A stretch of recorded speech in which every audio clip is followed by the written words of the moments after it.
So two people are 50 feet apart horizontally. I've got that drawn. One starts moving, so the rate of change of the angle of elevation from the stationary person to the moving person is 0.01 radians per minute. So one of them's starting to move. So here, this person's moving, angle of elevation, so from the horizontal up, that's how I knew that this was happening.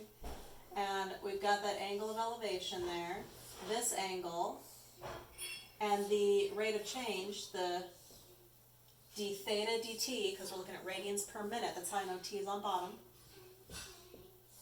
is 0.01 radians per minute. Okay. At what rate is the distance between them changing? So the distance between them is going to be that diagonal there. I'll call that c. When the angle is 0.5 radians, we're looking at that angle equaling 0.5 radians. So this is the situation that I'm looking at. We've got a right triangle. We want to know the rate of change of the hypotenuse. Okay.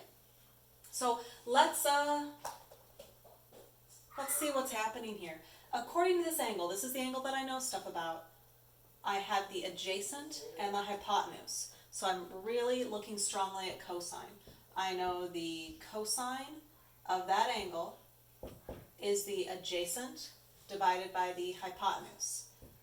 50 divided by c. Now it's okay to put the 50 in here because this is a constant and it does not change.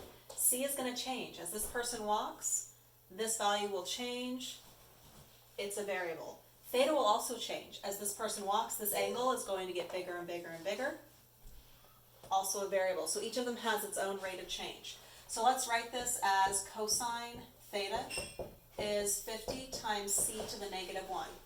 And now I'm not going to have to use quotient rule, I'm just going to use power rule when I take the derivative. The derivative of cosine is negative sine, so I have negative sine of theta times the derivative of theta with respect to time.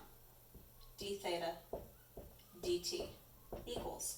Now I'm going to take the derivative over here, and I'm taking the derivative with respect to time because with respect to time is what's happening in the problem. I've got a negative 1 times 50, negative 50 times, and then I'm going to take one away from the exponent, negative 2. But c also changes as time changes. So I'm going to give it a dc dt. It has its own chain rule rate of change. Okay, well, I need to know what the sine of theta is. I need to know d theta dt. I have that. So let's work with this and see what we can find. We need to know c. There's a lot to do here. Okay.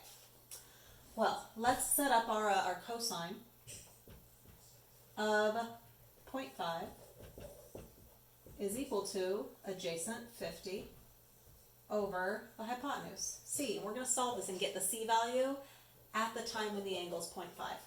Okay, so I can multiply by c.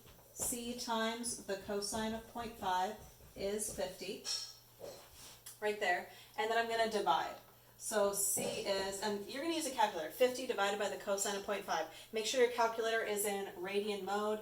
You should get 56.975. And that's the c value. We'll be able to plug that in over here. So as far as this, I've got negative sine of theta, the angle is 0.5. And I'm going to multiply that by d theta dt, 0.01, equals, we have negative 50 divided by, and that's c to the negative 2. I can make that divided by c to the positive 2. And in the c spot, I'm going to put 56.975.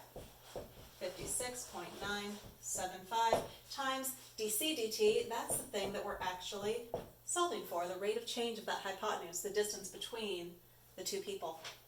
Okay, whew, let's keep going with this. We've got a negative 0.00479 equals negative 0.0154 times dc dt, and then we're going to divide there, and we'll get a positive 0.311 feet per minute is dc dt. Now I know that that's feet per minute because on top, c, that measurement is in feet. On bottom, t, time, is in minutes. That's given in the problem, per minute. And there we are. Little related rates. Okay, so you can find the expanded notes for related rates review on my AP Calc AB website. It's called AP Review Related Rates. Yep. Have a lovely day.